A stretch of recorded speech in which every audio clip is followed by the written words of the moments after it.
Thank you, thank you. Thank you. Thank you for being here. This is fun for me because these are my three favorite topics ever. I talk about a lot of things and a lot of women's issues, a lot of girls' issues. Like I said, I teach sex education around Chicagoland, but these are my favorite three. And I could probably do a full day on each of them individually. So what I'm going to try to do is help you understand the connection between all of them, maybe inspire you, empower you, hopefully leave you with something where you have kind of a different perspective on how we treat ourselves, how we take care of ourselves, and why it's so important, why it's a personal responsibility. So we'll start there. So I guess with all three of these things, self-awareness, self-compassion, self-care, the key is paying attention that these things even exist and that you have an option. Most of our lives, we live on autopilot. Just asking yourself right now, I don't know if you walked over here, or if you drove here, or if you were already in the building, but do you remember driving here? Okay, so that's a very autopilot-ish experience where you kind of wake up in the morning. Like I actually say to my girls occasionally, it'll be like 5 o'clock and I'll say to them, I don't remember what happened from 8 a.m. on, meaning like I remember looking at the clock at 8 and all of a sudden it's 5 and I don't know exactly what occurred in between here. Like hopefully good things, but I was definitely on autopilot. And that is how the majority of us live our lives. We just go from thing to thing to thing to thing, and we're just trying to check things off our list, and we are not paying attention to what we're doing and why. So that's the first thing. And then we're not paying attention to how we're treating ourselves in the process. That's huge. And then last, we're not paying attention to our ability and our choice to take care of ourselves along the way. We just kind of have this belief system that we should be constantly and chronically pushing ourselves, and if we do that, then we'll get everything done and then we'll be happy. Did any of you see the documentary that came out a while ago called Race to Nowhere? Came out about 5 years ago, 6 years ago. I know it was screened around Chicagoland. We screened it a few times. And basically the movie Race to Nowhere, or the documentary, was about how we are doing exactly what I'm talking about to our children. How we basically are like, do more, be more, get straight A's, be in three clubs, be in your sport, travel team, do all these things, and we're piling these things on them and saying, you've got to do this to be happy. These are the things you have to do. These are the road to success. And the truth is there really is no end game here, right? The race to nowhere, what that means is we're basically pushing them into this life where we're like, and then you'll get into the right college, and then you'll get the right job, and then you'll be happy. And all of us, looks like majority of us, have gone down that road. And did you find a day where you were like, I'm done, I'm happy, I made it? Most of the women I work with, women primarily, women and young girls, is they will come into my office and say, I did all the things. I did the college, I did the good friends, I did the marriage, I have the kids, and I feel completely empty and lost. And my husband, he is a life coach for men, and they're saying the exact same thing. They're a little more like, how the hell did I get here? But there's the same kind of feeling, is like, I did all the things, yet I feel lost. And we know this, but then we're doing the exact same recipe with our kids. So it doesn't make sense, right? And this is what all of this, what we're talking about in this hour is about, is how do we become more self-aware, and I'll break down what these mean more in depth, defining them for you. But what does it mean to know yourself? And what does it mean to be kind to yourself? And what does it mean to take care of yourself? Because what I can tell you, and I'm saying this as somebody, as a clinician who's worked with people for the last 20 years, all different ages, and also as someone I'm very invested in research. And in the last 15 or 20 years, luckily, I used to teach things and I would say, doesn't that just feel right? Doesn't it just feel good? Like I didn't really have any research to back it up. It just felt better to not yell at your children, But then now we have this wonderful research about how the more emotionally intelligent we are, and the more we pay attention to ourselves and what we're doing and what we're saying, that is what success feels like.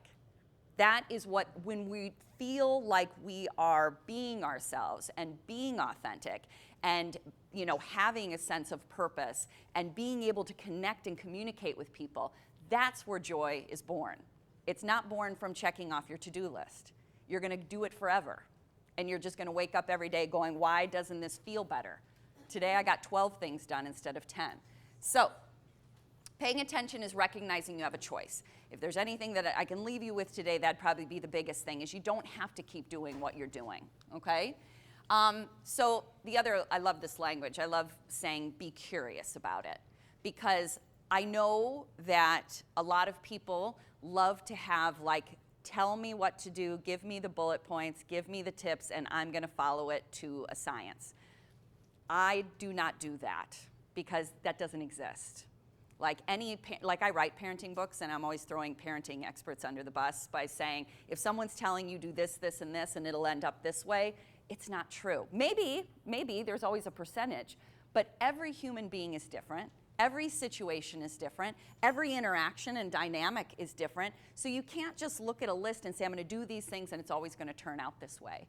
You have to have a little more personal responsibility and self-awareness about, what am I bringing to this situation? What's happening? Why is this occurring? You have to be able to, again, be self-aware. So being curious. Why do you do what you do? It sounds like a really simple question, but it's not. Why, like right now, if I'm just going to make things up, but hopefully you'll relate to some of these things. If your child is in a sport and they're telling you, I don't want to be in this sport anymore, and you're saying, you have to be, you have to be, you have to be. Why? I'm not saying don't, I'm saying why. What is all that under there that makes you believe that? If your child is saying, I want to try something new, I'm really interested in taking this trip or traveling or going to a different school or having this experience, and you're like, no. Why? Not that you have to, but what are your reasons? Because a lot of times we rest on things like the old school, because I said so. But again, hopefully in our parenting, this is always the hope, is that maybe this is something we heard our parents say. Maybe we grew up in that kind of generation. But our whole point in parenting is to evolve, is to continue to learn. Like my parents grew up with Depression-era parents, right? And so they kind of had some things that they did with me that weren't necessary. We didn't need to be pickling cucumbers anymore, yet we still were, because it was like kind of an offshoot of another time, right? Totally, I get it, I understand, but there's a lot of things like residual that comes in that we continue to do. Whereas now, a lot of the things that maybe our parents said to us, does it apply now? Like that, I hear from parents all the time, but that's how I was brought up, that's what people told me, that's what we did. Some of that stuff we want to continue, connection, family, rituals, some of it's wonderful. But some of the things we're doing may not make sense in this day and age. Especially that our children are growing up in a completely different time where they're completely connected to technology. Is not a thing where they're going to be able to pick and choose whether or not they use it. This is what's happening now. So we as parents have to evolve rather than constantly shame them about being on their phones. And I don't mean you have to say be on your phone all the time and take it into your bedroom. Of course you can have boundaries and structure around that. I would expect that. It was the same for us when we were growing up with TV. A little bit. I was a latchkey kid, so I got to watch what I wanted most of the time. But relatively speaking, you know what I mean. Like, of course, you can still have boundaries. But for the most part, we have to move along with the times. We have to be curious about what our kids are experiencing. Instead of having this top-down approach and telling them how the world is, we have to have more of this kind of approach of tell us how your world is. We have to be able to listen to what they're saying. And this is a big part of self-awareness that we'll get into deeper later. But next one, how do you respond to yourself? When you do make a mistake or when you take a risk and it doesn't work, or you do get into an argument with your spouse or your partner or your child, how do you treat yourself afterwards? Okay? Most of us have some kind of guilt-shame dynamic going on that we just do all the time, and a lot of it is like kind of from childhood. It's like we have the same pattern of how we treat ourselves. And just to define this a little, because I want to make sure I'm talking about them in a way that you understand. Guilt and shame are not the same. Guilt is making a mistake, meaning I made a mistake and I feel bad about it, okay? Guilt can be, I used to work with new moms all the time, and guilt wasn't really the most effective thing in the world because there was so much guilt about what they didn't know or what was going on. But guilt can be effective in that if you make a mistake and you realize it, and you realize you're not in your moral integrity or your moral compass is off, you can change it. You know, you can apologize, you can, correct it, you can go back and shift that dynamic. So guilt can be kind of one of those things where we go, wait a second, that's not who I am. Shame is very different. Shame is, I am a mistake. Not, I made a mistake, but I am personally a mistake. And so understanding the difference between those two things can help us understand how to use self-compassion and why it's so important, because shame has no positive qualities. There is nothing about shame that is helpful. Yet, we all have shame. Every single person has shame, except for people who are sociopaths, because they can't feel empathy. They can't feel connection to other people. So you want to have that, meaning you don't want to be the latter. You don't want to be the sociopath. So it's not that you don't have it, it's how do you respond to it. Again, choice. It's, do I see it and do I make it my truth, or do I see it and realize it's not effective to go into my shame spiral? Because that's not going to help you become a better person. So that's, again, through this whole thing, I'm going to be like, I hope you really take that one home. Like, shame is not helping you. It's going to come up. It's just like worry. We always talk about how worry, Eckhart Tolle always says, worry pretends to be necessary. We think that if we worry, we get more done. But actually, the worry takes up so much energy, we get less done. You can actually be more effective if you just do what you know you want to do without so much worry, okay? So it's the same with shame. We think, well, I have to beat myself up in an endless spiral. That really doesn't shift anything for you. That just makes you feel not good about yourself.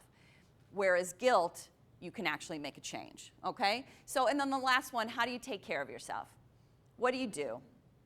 Self-care is not about getting manicures, okay?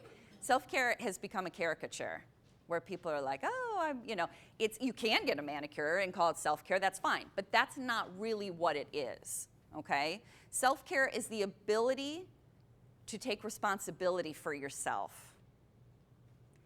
It is not your partner or your children's or your parents' or your coworkers' job to make you happy. It is not their job to make you feel good about who you are. If they do, that's wonderful. That's icing on the cake. But it is your responsibility to take care of yourself. Now, a big part of that may be asking for help. I'm not saying you have to do it alone. Like, we are, as human beings, hardwired for connection. We are supposed to ask for help. That's how we are, evolving and living. Like, that is how we survive. That's the word I'm looking for. That is how we survive, is because of each other.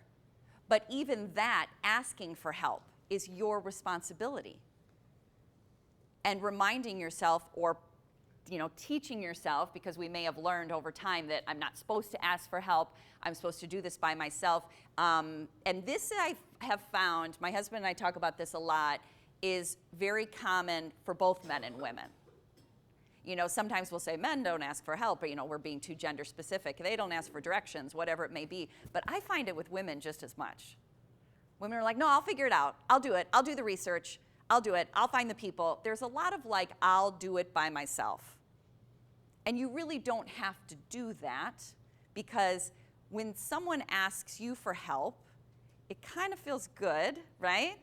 I'm not talking about the person who says, watch my kid every day after school. I'm not talking about the people who are kind of taking advantage of us. I'm talking about the people when you get a phone call and someone says, I'm having a hard time. And you're like, oh my gosh, tell me about it. That is like, the reason we get all this dopamine when people do that is because that's what we're hardwired for, is to help each other.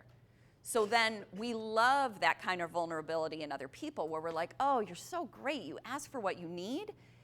And then I'll say, now it's time for you to do that. Oh, no. I'm not gonna ask for what I need. So you can kind of see how we try to play both sides here. So let's talk about self-awareness a little bit. Let's get into what it means. So self-awareness is about paying attention to what you feel and do, having an intention for what you will feel and do, and understanding why you do what you do. And this is just like my definition. There's like a million ways you can break down what self-awareness is, but I just like it to be a little more like, okay, rather than some clinical definition, what does this really mean for me? What does it mean to be self-aware? I already asked a few minutes ago, why do you do what you do? Just even paying attention to why did I say that? Why, when someone says that to me, do I get so angry? If you listen to Zen Parenting Radio, Todd and I talk a lot about triggers.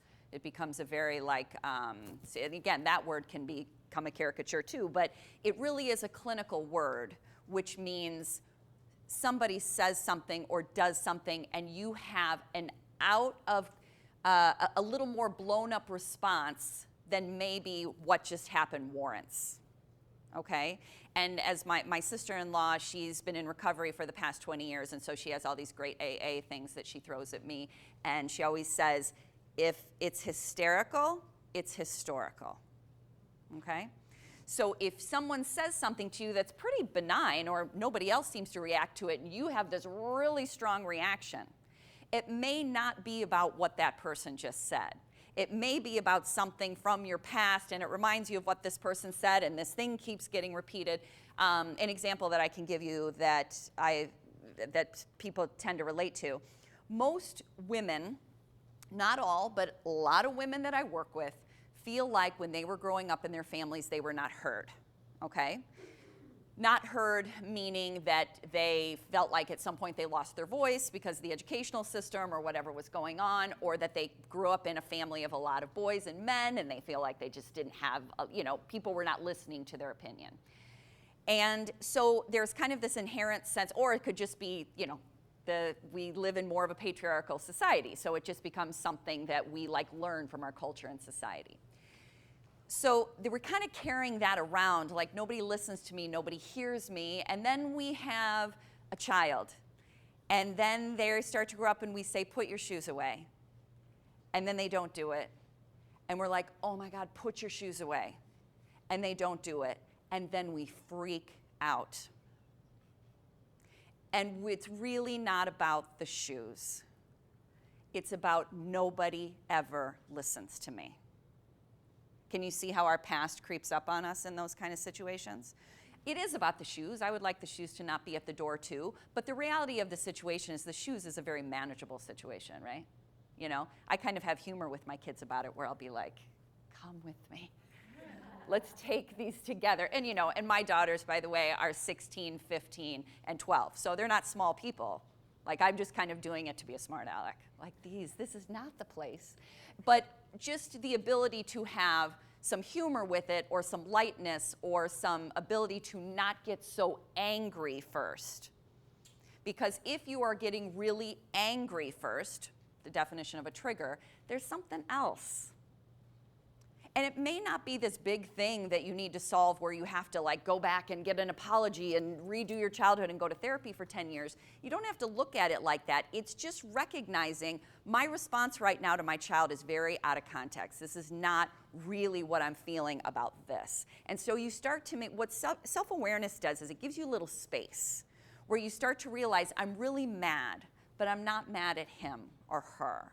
I just am frustrated that I feel like I haven't been listened to.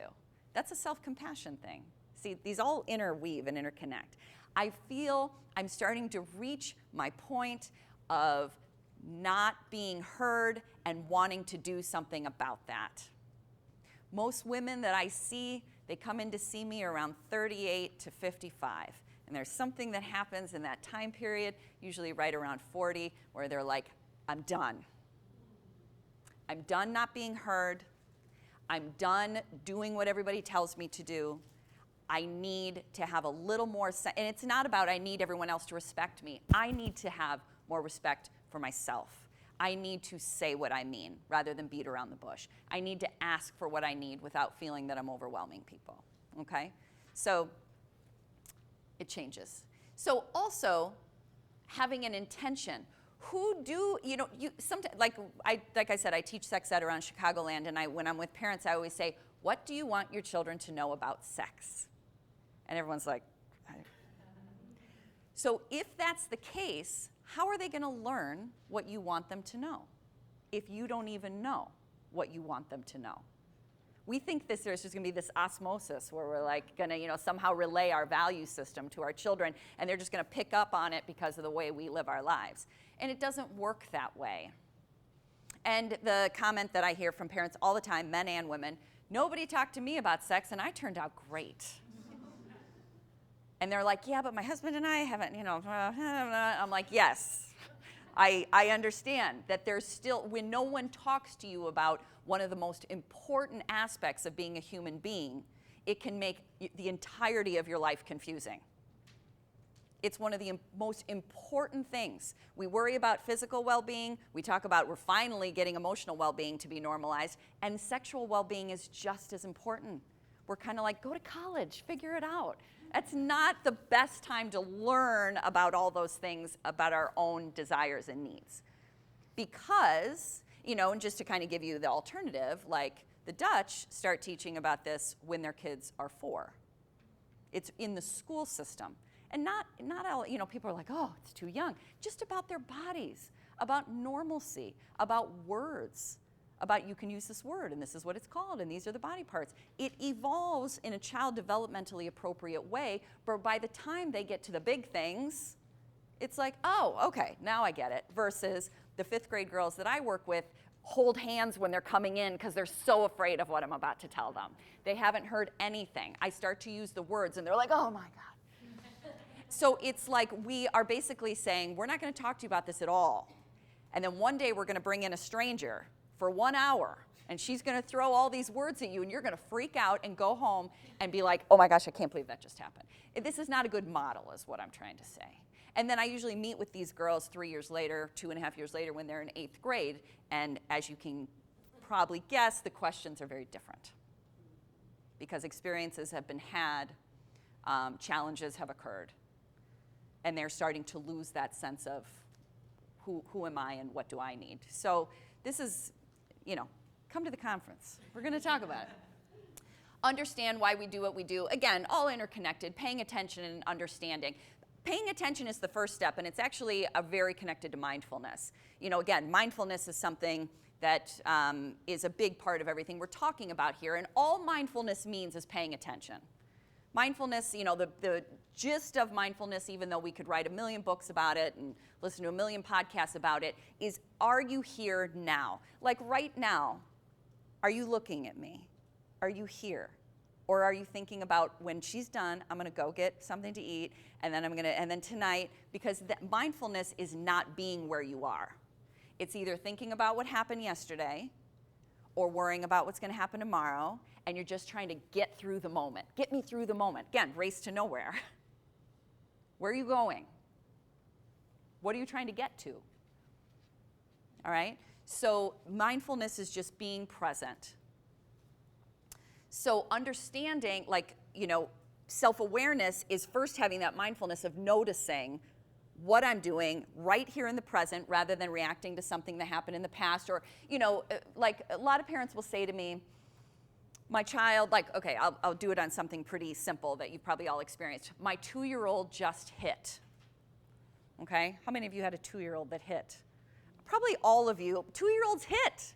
This is what they do because it works. I got the toy, it worked.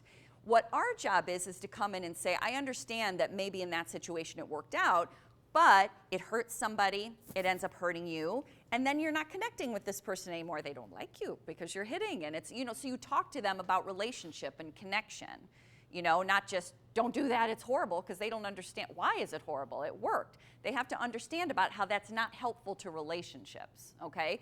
But most 2-year-olds hit.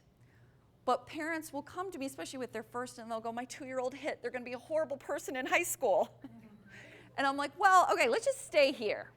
I say that a lot on the podcast. Let's just stay right here, and let's just talk about what's happening now. Because, yes, I think you should do something, meaning you should talk to them and explain to them about gentle hands. It's not that you are like, oh, it's no big deal. But to jump to in high school they're going to like be violent is, do you see, that's not mindfulness. It's the opposite. We just, if we pay attention to what's happening in the moment, if we have self-awareness in the moment and we pay attention and we're curious and we talk about it and we connect about it, we don't have to worry about the future. Do you see what I mean? We're trying to run as fast as we can to avoid this and missing what we need to do to make this okay.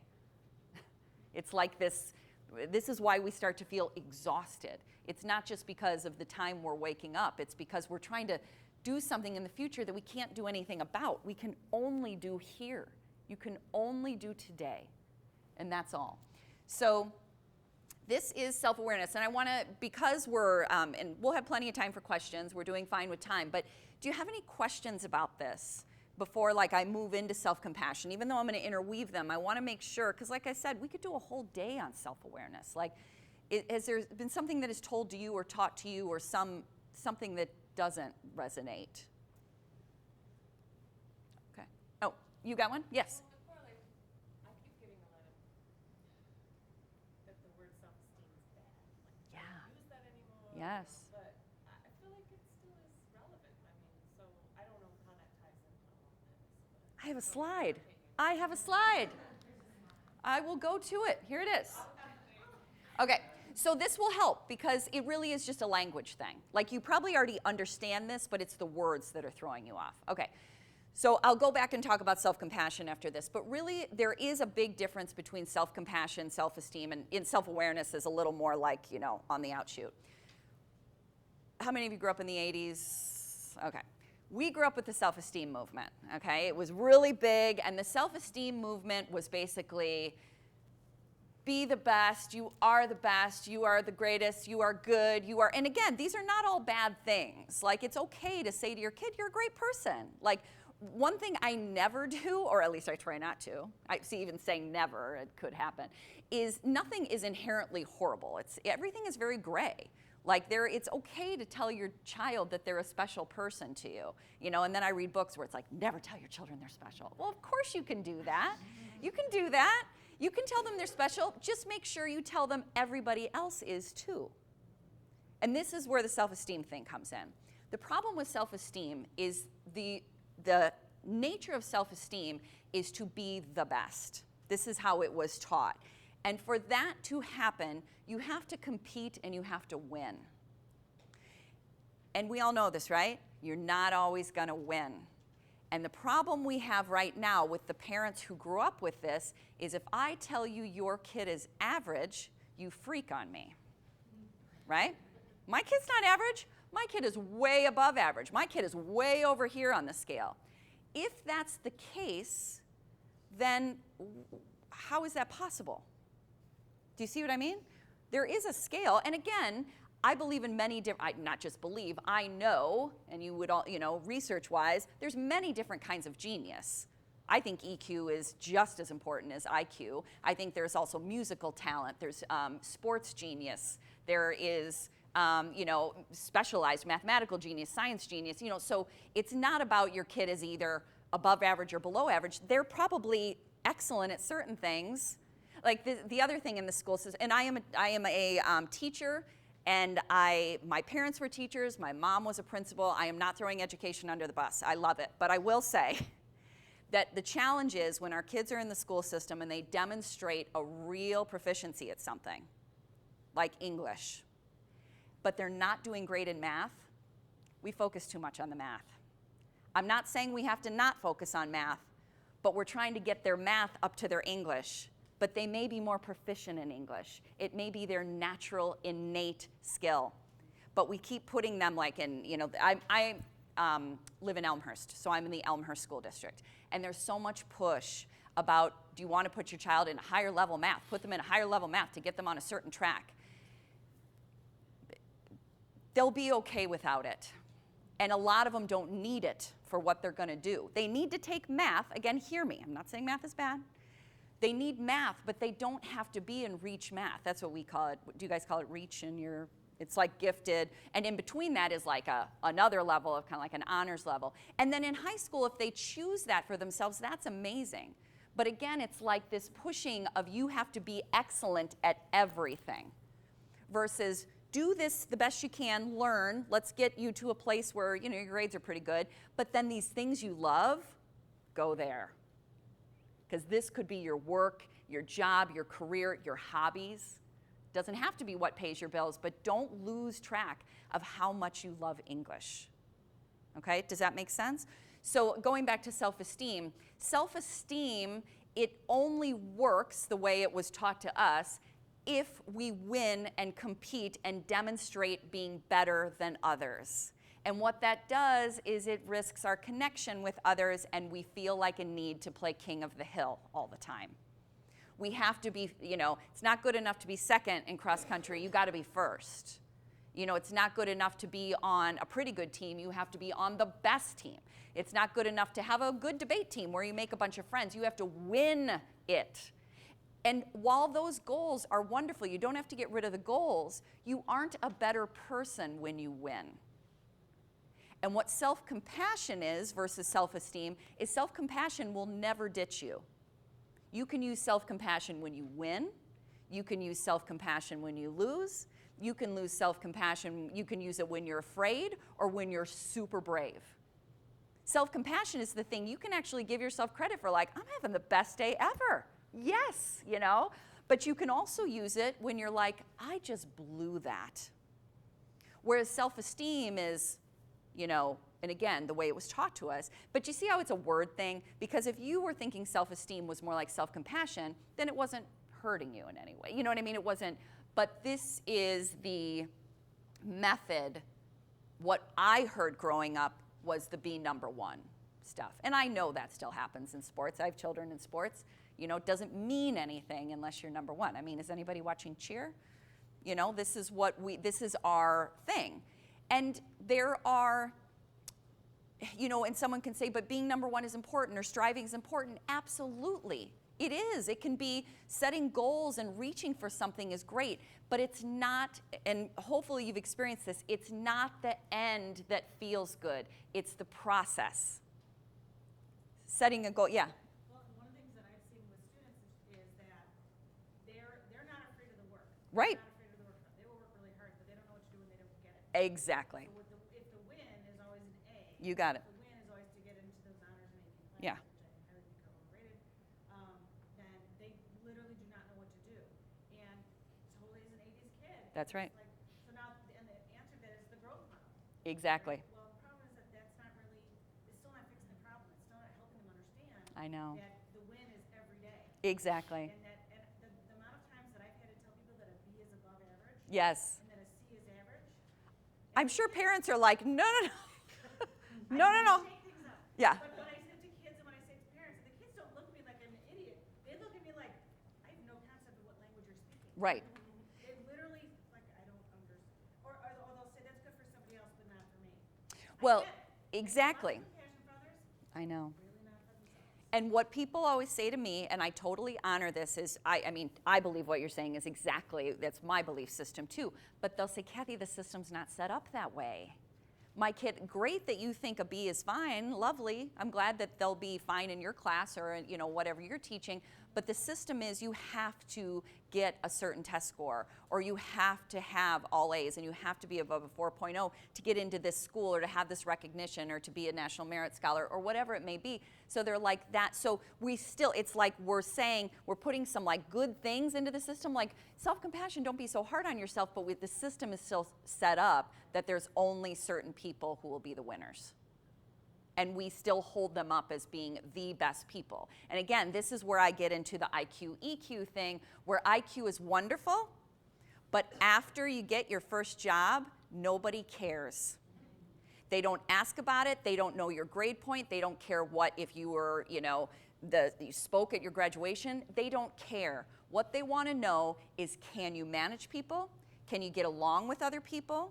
Can you show up on time? Are you responsible for yourself? Do you ask questions when you need to? And it's all emotional intelligence. So we're setting our kids up with this idea that everything is about IQ and that that's what will give them success in life. And then they go out in the world and they say, I did all the things and I'm not feeling what you told me. I'm not experiencing it. Yes? I just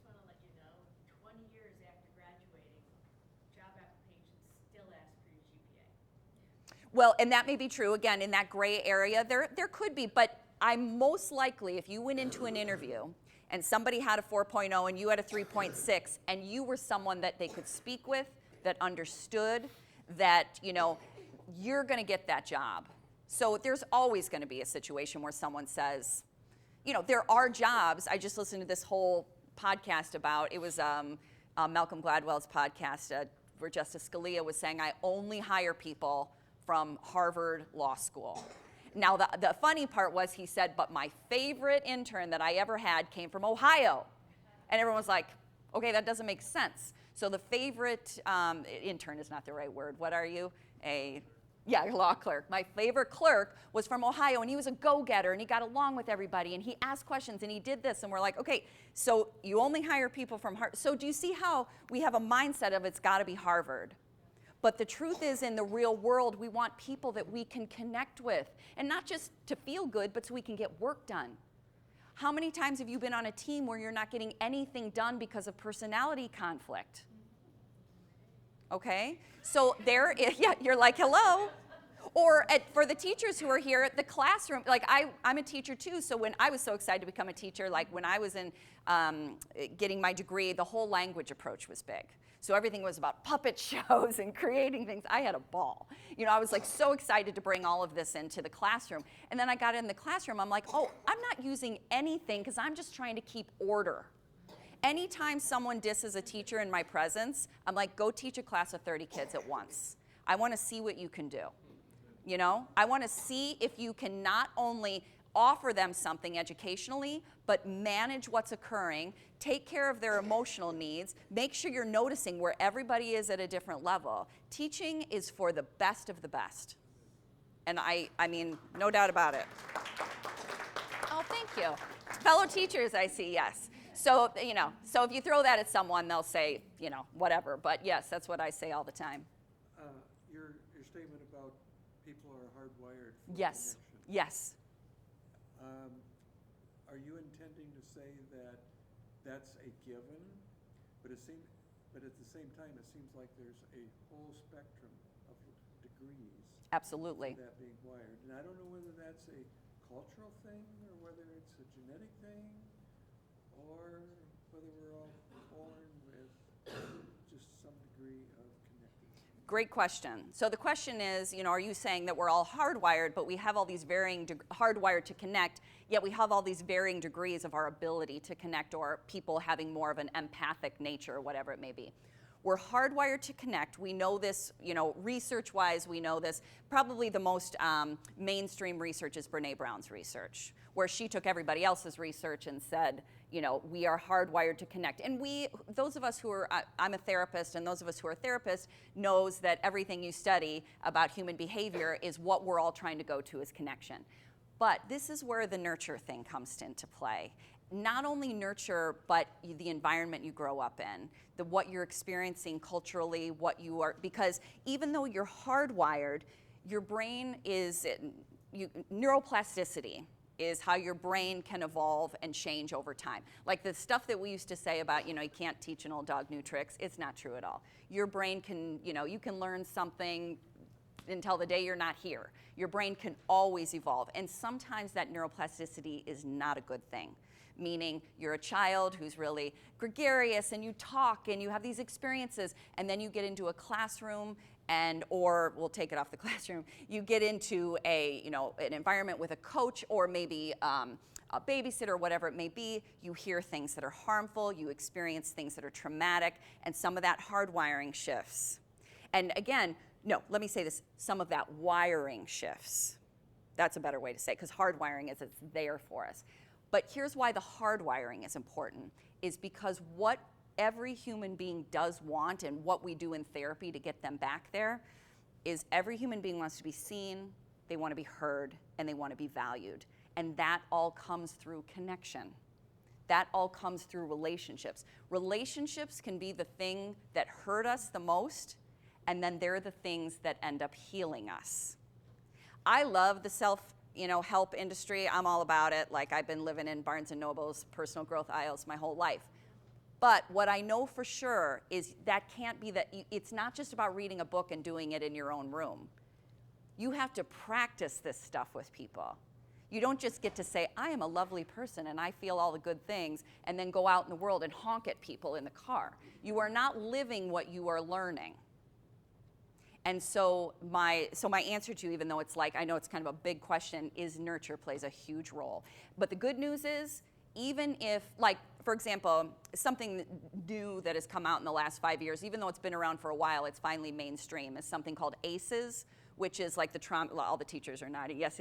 You know, it's the trauma score that a child can get depending on how many traumatic experiences they had when they were growing up. And it's everything from divorce to molestation to physical abuse to having an incarcerated parent. There's this whole list. And depending on what your ACEs score is, the higher your ACEs score is, the more likely you will have some, obviously, mental wellness issues, but also physical ailments like heart disease and cancer, and a lot of these things that, you know, what people are able to see, this correlation between trauma and these physical issues. But then again, this is what we forget to talk about. The good news is if you have these traumatic experiences and you get support and you work on self-compassion and self-awareness and self-care, and you have good treatment and, you know, a good group that you can talk with, those things don't have to happen. So it's not, you had trauma, you're gonna get sick. That's not the road. It is, if you do not practice taking care of yourself and unlearn some of this crap you learned as not being truth but being harm, then again, the neuroplasticity, everything changes. So I'm always, you know, sometimes when we're looking at research, it can be so scary. And I'm always like, but don't forget the human element in here. The research is just showing you A plus B equals C, but what happens in between there, you know?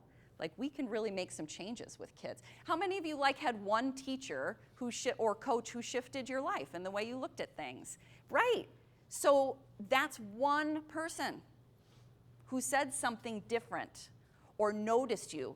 People want to be seen, they want to be heard, they want to be valued. And when that happens, everything changes.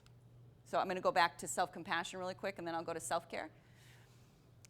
Self-compassion is basically, if I want to define this in the easiest way, it's just being kind to yourself, for goodness sakes. I love talking to younger kids about this, like my fifth grade girls that I talk to, and I'll say to them, do you guys have like a really mean voice that's in your head?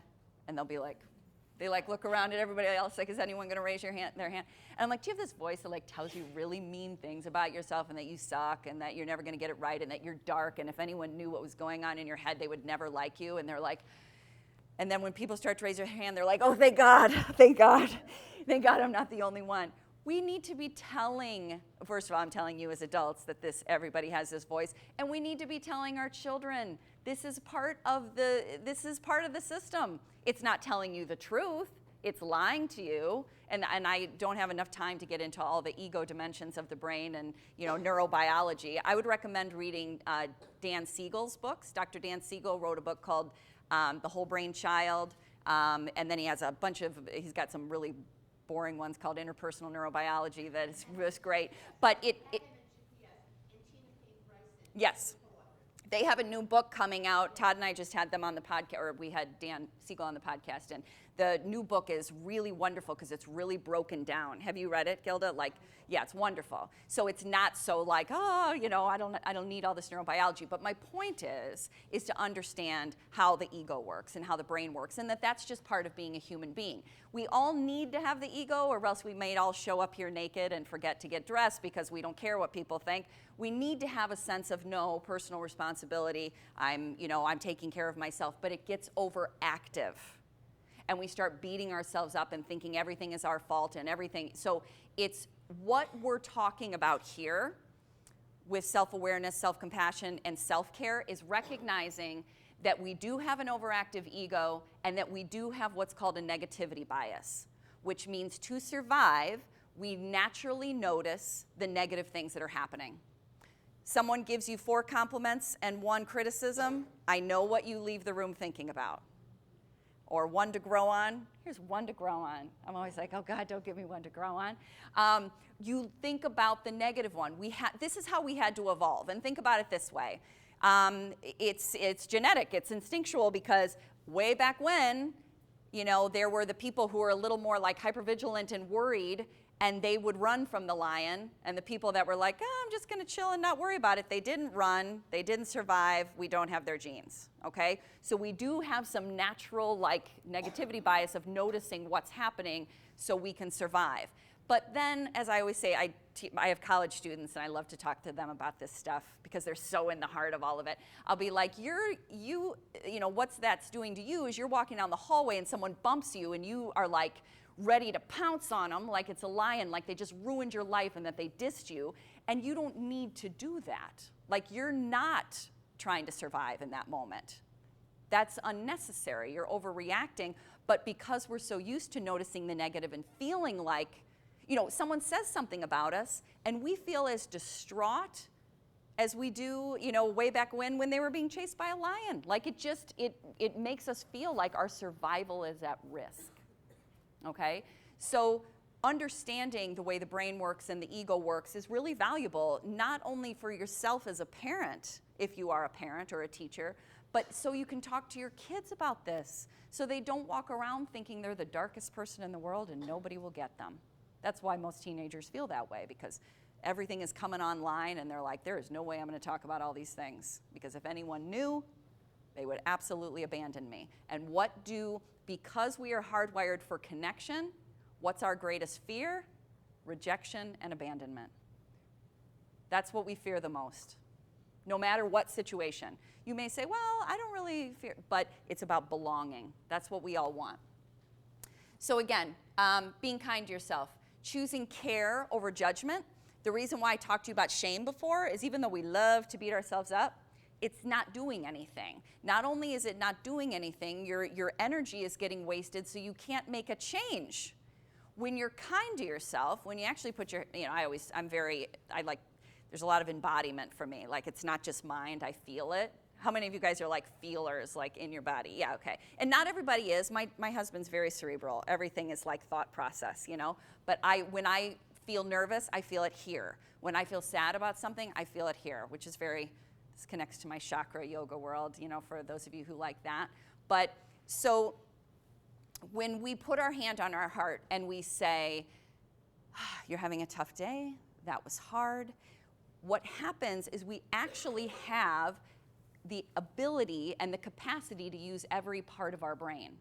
Being kind opens our brain up so we can actually make a better choice. We actually have a bit of a dopamine release because we're being nice to ourselves. When you're shaming yourself or being angry, your brain constricts. You actually don't, this is what road rage is, right? When people get out of their cars and start yelling, and then afterwards they'll be like, I don't even remember. They're like, I don't know what happened. Or you've been in a fight with your spouse, and you yell, and afterwards, or your partner, and you're like, why did I say that? How did that come out of my mouth? And you're so sad about it because your anger took over and you didn't have full control of your brain anymore. So the reason I'm dumping some research on you here is I want you to understand I'm not saying these things just because it's nice. I'm saying these things because this is actually better. This is better, research-based better. You will have better outcomes and better results, okay? So to be kind to yourself, choosing care over judgment. And a big part of self-compassion, it's not about repressing or denying your sadness or anger or frustration. Self-compassion isn't like, don't be angry, don't be angry. It's, you're angry, and that's okay. Anger is super smart. Anger is what tells you your boundaries have been crossed. You don't want to lose your anger. And especially for women, and when we're raising our daughters now, I'm hoping we can shift this. Anger is okay. We tell our girls, generally speaking, that anger is not okay, and we tell them to be nice, and we tell them stop being angry and stop, don't be angry. We even not only scold them, but kids have consequences for being angry, when actually anger is a necessary emotion. It's necessary. What we can teach is that anger is okay, it's what you do with it. If you're getting angry and hitting people, that's not going to work. If you're getting angry and destroying things, this is not going to work. But it's not your anger that's a problem. It's the behavior that's following. It's your reactive behavior versus your responding behavior. Reactivity and response are different. Reactivity is I get mad, I do this. You made me mad, I did it. You made me mad. Response is I'm angry. I do this all the time, as you can tell. I'm angry. What am I going to do? Okay? Usually what it means is it necessitates a conversation. You know, like I talk to my daughters about this all the time when they get angry about something at school, especially if it's with a, test, or they said I didn't turn this in. I'm like, if you can if you can allow your anger to give you the energy, you're not going to be angry, but it enforces, like, this is important to me. Use that and go in and say to the teacher, I need to ask you about this. You don't react angrily, but anger is energy. But you have to have your wits about you to use it effectively. Because if you're yelling at people, then nobody wants to be around you. This is the emotional intelligence thing again, remember? And sadness is necessary. So, it's not, don't be sad, don't be sad. Sadness is so important. And your ability to be able to cry is how you can release your sadness. They've done studies on tears, and they can tell the difference between a happy tear and a sad tear under a microscope, because a sad tear has a certain structure that they have found that's the healthy release of that toxicity. But we tell our kids, too often our boys, don't cry, hold it in, and they're holding in toxicity. Now, you can also use things, I'm not saying whenever you feel it, just start bawling. Again, that's reactivity. But having a time where you're like, this is okay, this is a safe place. I'm with somebody safe I can cry in front of, or I'm by myself. Laughter is very similar. How many of you guys have cried, and then all of a sudden you start laughing? It's the same kind of release. But it feels so good, right? After you have that good cry, you're like, oh, this laughing feels so good. So, self-compassion, this is what I recommend for you. Kristin Neff is probably the queen of self-compassion research, okay? Again, most researchers who talk about self-compassion are pulling from her research. Basically, you can find her website. She has a TED Talk that's really highly viewed, and she goes through the steps of self-compassion that I can tell you real briefly, but she goes much deeper into it, which is self-kindness, mindfulness, which we already talked about, and somebody who knows. Common humanity, thank you. And the third one is common humanity, which means recognize that what you're feeling, every other human being feels too. You are a part of the whole. You're not different. You're not, again, something I tell kids all the time. I know you think you're like the only one, but you're not. Anything, and I can say this as a therapist, anything you have felt, other people, maybe not everybody, but somebody else has felt too. Nobody is alone. Kristin Neff, yes, Kristin, N-E-F-F. And I would even, her TED Talk's like 20 minutes long, so that's a great place to get it all. And then if you're like, I love this, get her book, just go on down the line. So self-compassion. I want to get through 2 more slides so we can talk about, so you can ask questions. Self-care. I have a little toothbrush there. I love that I was able to find that. Just like you brush your teeth, you need to take care of your mind and spirit. We are so focused on our physical well-being. We're so focused on exercise, get outside, brush your teeth, comb your hair, and we forget that we have this brain, and when I say spirit, I just mean sense of self. You can call it soul, you can just call it who you are, you can connect, your heart. We don't have to get into, the language is less important than you understanding what I'm referring to. We need to take care of our minds and hearts. We need to take care, and actually, I love the word mind, because in Asian languages, mind actually means heartfulness. It's not about the brain, it's about your mind, your sense of self, it's all connected. We need to take care of how we feel. We need to talk about how we feel. We need to, have someone we can talk to. We need, for those of you how many of you have a meditation practice already? A few of you. And meditation, even that word, it can throw people off. All that means is, do you ever sit in quiet? Do you ever not have earphones in? Do you ever, when I have my college students, when we focus on mindfulness and we practice meditation, they'll be like, I did it. I put on my music, I had it loud, I laid down, it was great. I'm like, oh, I love that you did that, but that's not what I'm talking about. I'm talking about silence. I'm talking about stillness. And For people that say to you, meditation's amazing, you'll feel great, baloney. When you sit in silence, you see everything your brain is doing. And it can be really crazy.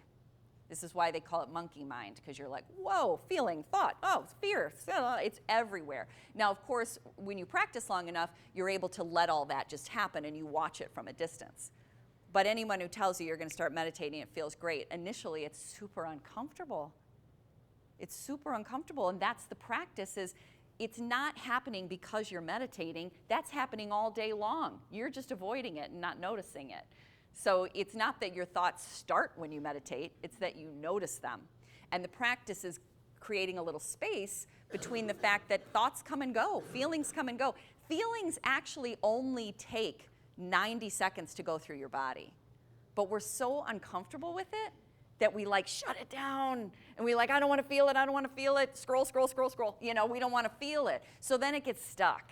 Like it doesn't move its way through. And this gets into energy. We'll do a whole talk on physics next year and all that fun stuff. But taking care of our mind and spirit, taking responsibility for your energy and behavior, this is what I talk to parents about the most, and I teachers too, anybody who works with children or other people. A lot of times when parents come to me, they're like, my child does this, you need to change my child, which I can't do. I don't have that power, nobody does. But my question is always to the parent, what are you bringing to the situation?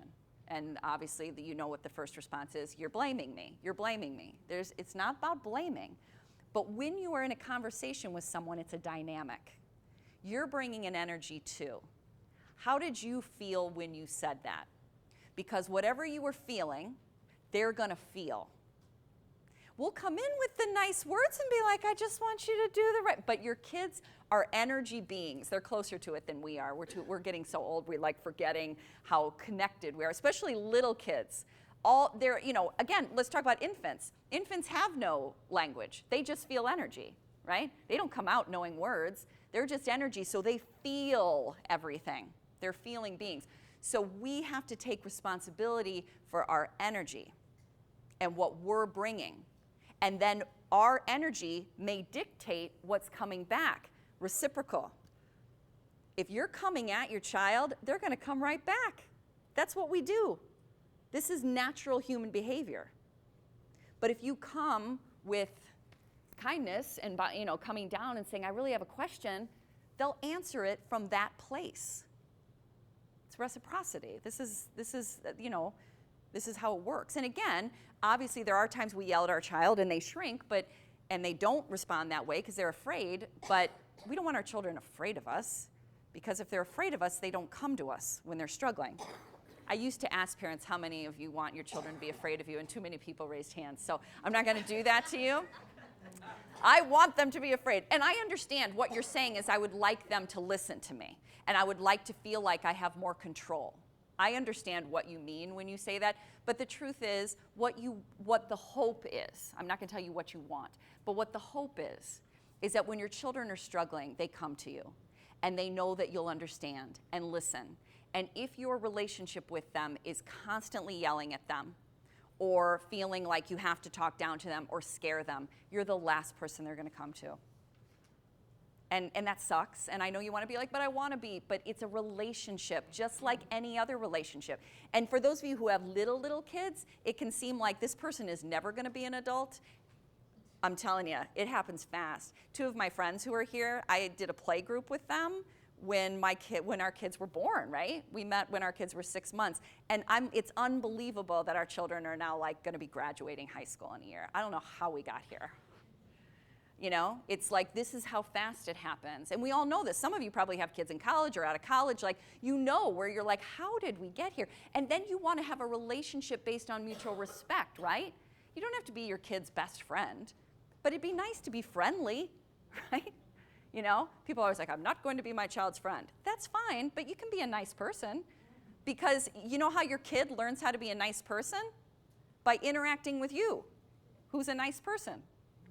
We yell at our kids and we say, be nice. They're not learning anything that way. Okay, so this is the last thing I'll say, and then if you guys have questions, I'd love to take them. Practice.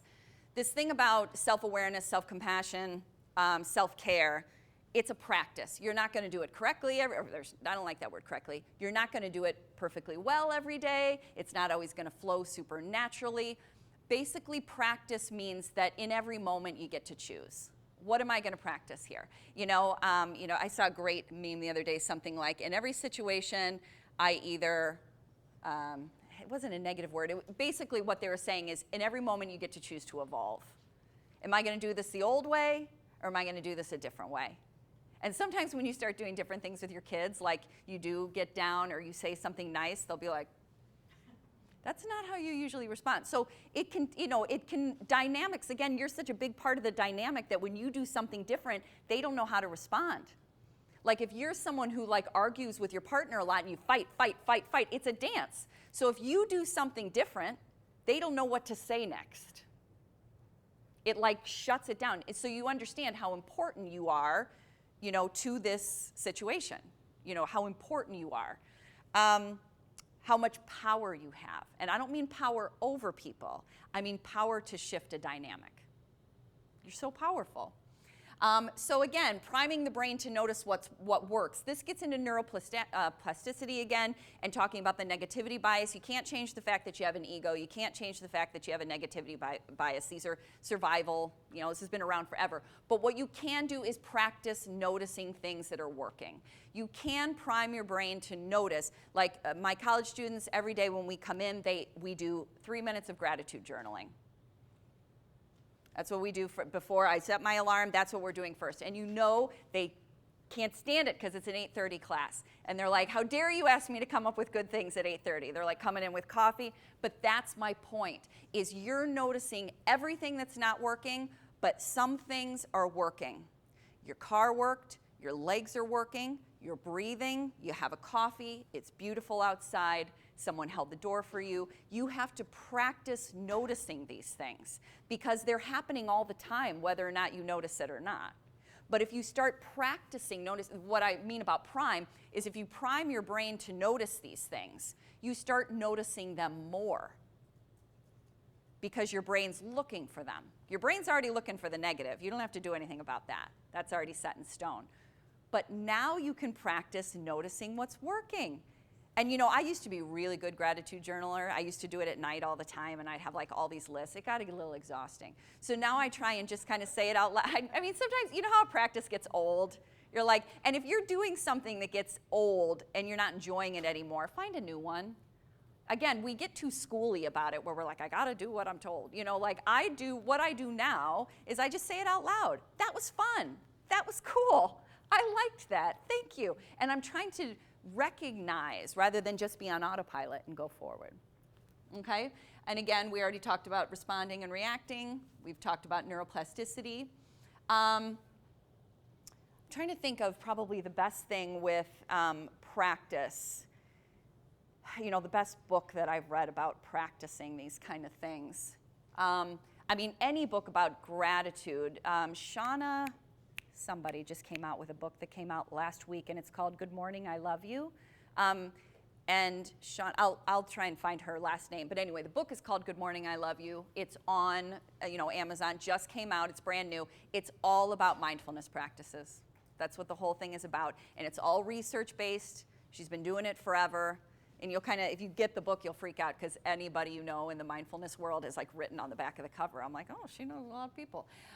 So she's been doing this a long time, but I love like good, well-researched mindfulness practices. And then again, when you start doing them or self-care practices, if it doesn't feel right, shift it up for you. Like we're not in elementary school where we have to follow all the rules of what the person told us. Make it fit your life, If you don't like writing, say it. If you don't like talking, journal. You get to choose. Let's see. So we have about 15, 20 minutes. I'd rather be able to answer questions than go through this because we've basically talked about it already. Does anybody have a question about anything we talked about? We could go anywhere. Or a specific situation. I love specific situations. Either in your life or your child's life or your student's life. I have one. Yes, please. I have a client who's 19. Yep. He's been in and out of inpatient. Yeah. goes in as a result of a crisis, comes back out, Yeah. slides right back into his old habits. Yeah. He can understand Mm-hmm. that that's happening, and he can't break himself out. Like that whole practice part, you can talk to him until you're blue in the face, but he won't do it. It's like his patterns are so habitual that and he's 19. You said, does he live at home? He does. Okay. I used to work in the partial hospitalization floor at Children's Memorial, now Lurie's. That's how old I am. It's Lurie's. But part of the reason I started working with parents instead of the children is because I saw exactly what you saw. The children just cycle through, they come into the program, and they learn it. He probably goes into the program and is like, this is pretty good stuff, you know? But then what happens, it's just like, you know, I don't know if it's a perfect correlation, but it's almost like a rehab facility where you go in and you learn everything, but then you go right back to your life and nothing changes. Meaning if you go to rehab, and you learn all these wonderful things, but then you go right back into the environment you were in before, it will be very difficult to have new practices. I don't want to put this on the parents and say it's all up to them, but are they in any kind of treatment where a dynamic is changing in the way that they talk with him? I've encouraged him to, but I don't think they've had great success with that. You know, he resorts back to smoking weed, staying up all night, not going to work, all the negative things. And you talk to him about it, and he doesn't want it to happen, but he doesn't do anything. Then he oversleeps to go to see his therapist at 2 in the afternoon. Sure. Well, and you know, the smoking weed, and there's so many things that we do in life to numb, right? You know, we're numbing out anything that feels uncomfortable or painful, and numbing can be anything from smoking weed to drinking to, again, scrolling to overworking. You know, we'll be like, I'm so busy. We're addicted to that too. It's the new productivity, you know, it's like our new symbol of greatness is how busy we are. You're busy, I'm busier. But we're really just like numbing out, right? We're just trying to like avoid anything we're feeling. And so it's, and again, I assume because you've been working with him a long time, you've probably already gone to these places, but like, you know, it's like, here's the surface layer of things that a kid is doing. They're smoking pot. You know, what's happening right before then? Like when you wake up, what do you feel? And again, some kids haven't even thought about that. Maybe they're not quite sure what they feel. Some of us are so disembodied that we don't even know why we're doing what we're doing. I almost feel like for him to, it's not going to change his behavior immediately, but like having a conversation about, I understand you smoke weed. How does it, instead of demonizing it, how does that relieve the pressure for you?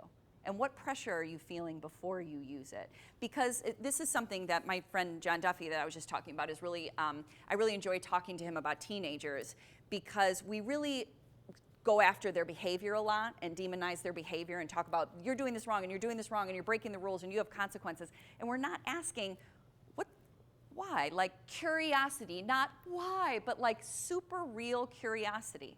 Like what are you experiencing that's making that weed makes it better?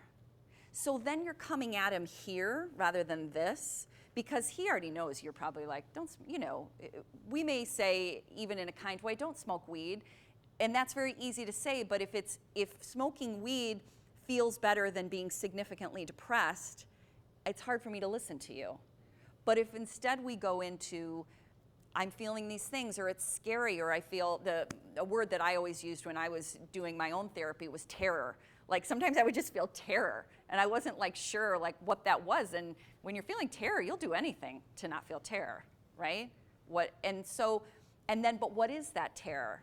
And what's below that terror? And is that something that's old? And this is where I don't know how much, it's so hard with therapists because I don't know how much time you have with them. Sometimes you only get 10 sessions. You know, I don't know if he's an ongoing client, but if you can really go to these places of like, is that terror, is it really happening now?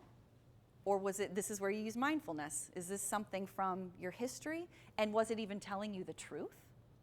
So many kids and adults carry around belief systems that aren't even true. And we're basing all of our life off of these, we're making all of our decisions based on things that were never true in the first place. You know, I suck at this I'm bad at, and we carry that, and it's like, Is that true? My daughter just said to me last night, and I'm always really quick on this one, I'm just not creative. Oh my gosh, are you kidding me? Our definition of creativity is so messed up. It's not about the art project or about, the pottery. Creativity is imagination and new ideas and having a different way of looking at something, organizing your room, talking, having a conversation with someone where you come up with a new idea. That's creativity. There's not a human being alive who isn't creative. But unfortunately, we started saying, you get a blue ribbon, you get a red ribbon, you get a green one, everyone else isn't artistic or creative. And that's how we start that process. But anyway, I'm getting away from your conversation. I think that I don't have any simple answers, but I think being able to let him tell you what those things do for him may start a completely different conversation. Yeah. And John Duffy's book called Parenting the New Teen in the Age of Anxiety has a great information in it. Like just really good conversational things. Anybody else? Yeah. The word imprinting Yes. comes to my mind. Yes. In terms of what Yes. Chris, that you're talking about. The emotional imprinting Yes. takes place, it seems like, at an earlier age. Yeah, 0 to than- 5 than usually. the academic kind of stuff. Absolutely. And the contradiction, it seems like, is we as a society don't put a whole lot of skills and attention into how important that segment is. I know. And we have to demonstrate, a kid has to demonstrate more skills to drive a car I know. than to be a parent. I know. And I don't know what it's going to take I know. for us to get beyond that point. I know. I know.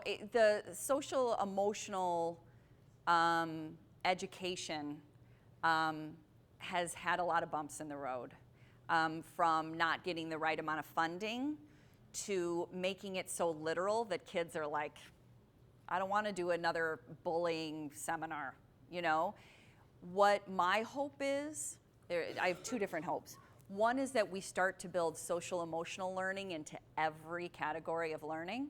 We build it into math, we build it into English, we build it into, and it doesn't always have to be group work. I'm a little more of an introvert, so I don't love group work. I like doing things by myself. So I'm not saying we always have to have cubes where we're always interacting, but how do we talk about literature and then talk about moral compass and values and understanding? I think about how many books you could do that with, right? But we're just focused on the, parts of grammar and making sure a kid memorizes this and memorizes that, and they're never going to use that again unless they become an English teacher or, but how wonderful it would be to use literature in that way, or to use PE to talk. And some teachers do this. I don't want to say this isn't happening. What I'm saying is I wish it was more mainstream. And I also, and this is where my heart is, this is what I want to support parents with, is I want them to understand how emotional well-being is the key to everything. And your kid can be a C student and struggle and have all sorts of issues, but if they feel connected and valued and they know they have someone to talk to, they're going to be fine. It is not, and again, if they can, and some parents will say, but they can do better. I know they can do better. But how are they doing in other areas of their life? Like, can you notice their skill sets in other areas, or are you so narrowly focused on this has to be an A that I can't even recognize the things that my kid is experiencing right now, and the fact that they actually have some great friendships and that they're really, they enjoy their sport, or they've been writing in their room a lot, and that's really interesting. And again, the same, advice or the same information I was just saying before, being curious about who your kid is. This, and from an early age, like not just when they're 12, but when they're 5 and 4 and 3 and 7. Because if we teach that, and it's not even about teaching it, if we embody it, that's natural to them. Then they say things like, oh, I'm going to be kind to myself, or they say things like, I'm feeling this in my gut, but we have to, and again, the title of my third book was Living What You Want Your Kids to Learn. You don't not do it and then teach them, because that's not how kids learn. Kids learn from watching how you live your life. You can lecture them till you're blue in the face. They may hear some of it, again, gray area, they might. but they're learning how to live by watching you.